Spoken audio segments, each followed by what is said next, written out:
Most dog owners love their dogs deeply. They buy the good food, the better leash, the orthopedic bed, the birthday treat they absolutely pretend is for health reasons. And because that love is real, they assume the little things they do every day must feel loving to the dog too. But dogs don't experience the world through human logic. They experience it through scent, timing, body language, predictability, and emotional tone, which means some of the most normal things owners do without thinking can quietly irritate, confuse, overwhelm, or stress a dog far more than they realize. And the strangest part is this: dogs usually don't make a dramatic scene about it. They tolerate it, they adjust, they look away, lick their lips, yawn, stiffen for a second, then move on. Most owners miss those signals completely. So if you've ever wondered whether your dog is truly enjoying everything you do, the answer is probably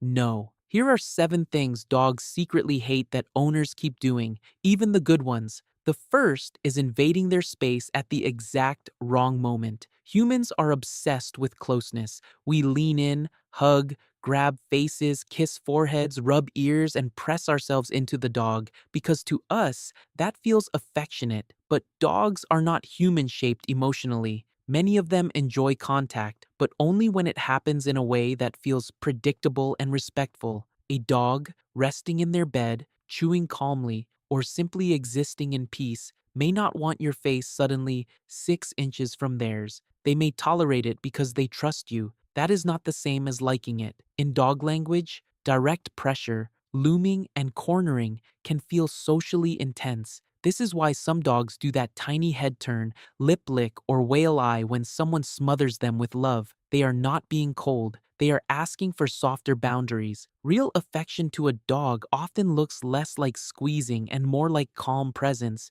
gentle touch, and the freedom to leave. The second is making the world feel unpredictable. Dogs relax best when life has a rhythm, not a military schedule down to the second, but a pattern they can learn. Walks usually happen around this time. Meals come in this order. Bedtime sounds like this. You leave, then you come back. The problem is that many owners accidentally create chaos. One day the dog is invited onto the couch, the next day they are scolded for it. One week the owner rewards barking because it seems cute, then later punishes it because it is annoying. Sometimes a command matters, sometimes it doesn't. From the human side, this feels flexible. From the dog's side, it feels unstable. And instability creates stress. Dogs are constantly trying to map your rules, your reactions, and what behavior works in which context. If the map keeps changing, frustration builds. A dog can live in a loving home and still feel mentally unsettled if the social rules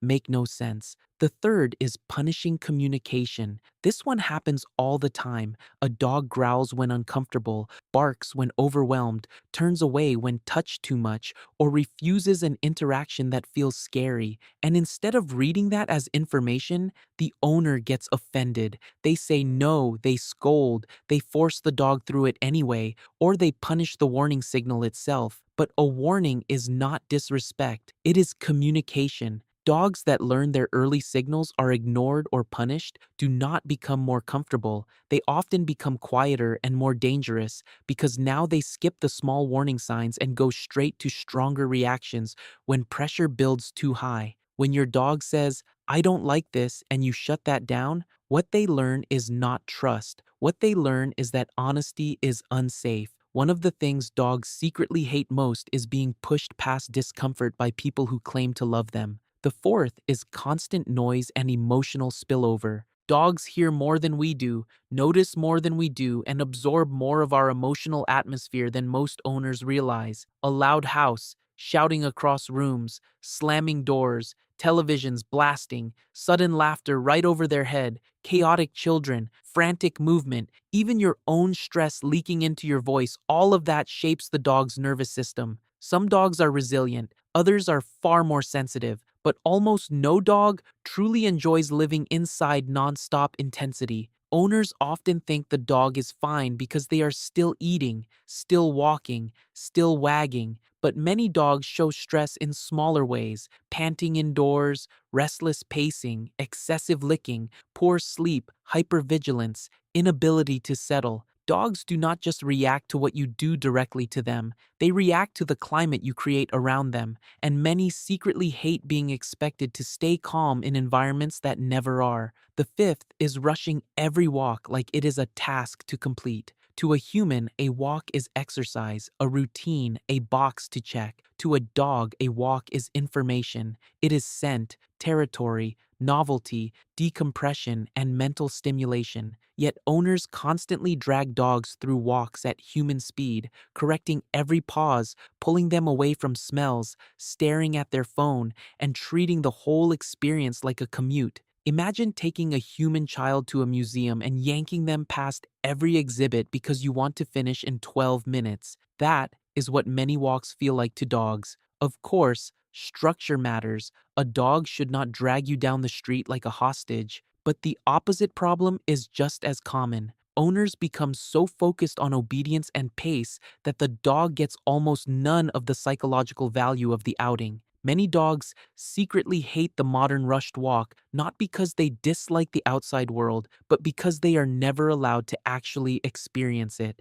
The sixth is staring at them for our own emotional needs. Humans love eye contact. We use it to bond, reassure, and say without words that we are here. Dogs can absolutely learn to enjoy soft eye contact with trusted people, but prolonged, intense, emotionally loaded staring, especially when paired with looming over the dog or repeatedly demanding connection, can feel pressuring rather than loving. This is especially true when owners are anxious, sad, or overly dependent on the dog for comfort and unconsciously keep seeking reassurance from them. Dogs are astonishingly good at reading our faces, but that does not mean they want to be emotionally pinned down by them. Sometimes your dog looks away, not because they are guilty, stubborn, or uninterested, but because they are trying to reduce social pressure. Looking away is often politeness in dog language. A dog can love you completely and still hate being treated like a furry therapist who must always hold eye contact on command.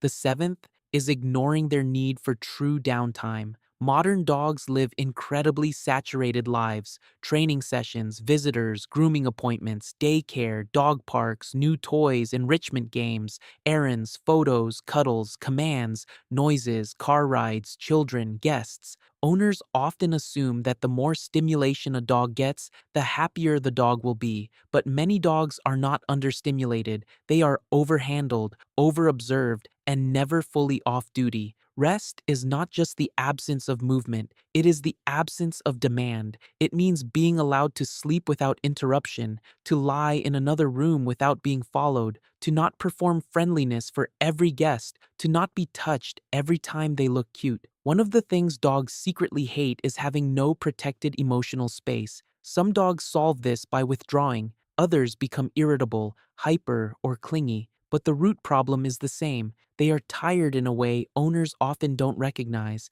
and that is the deeper point behind all seven of these things. Dogs usually are not asking for grand gestures. They are asking for clarity, gentleness, and respect for how they actually experience the world. They do not need you to be perfect. They do not need artisanal treats, 20 new toys, or a full-time narration of how much you love them. They need you to notice what relaxes them, what pressures them, what they are trying to communicate, and when your version of love is landing as stress instead. Because the uncomfortable truth is that dogs are so forgiving, so adaptable, and so bonded to us that they often keep loving us through things they quietly dislike every single day, which is beautiful, but it also means the responsibility is ours. The next time your dog turns their head, walks away, stiffens slightly, or seems just a little less comfortable than usual, do not brush it off. Small reactions are often honest ones, and the better you get at reading those small reactions, the better your dog's whole life feels from the inside. Dogs notice more than owners ever imagine.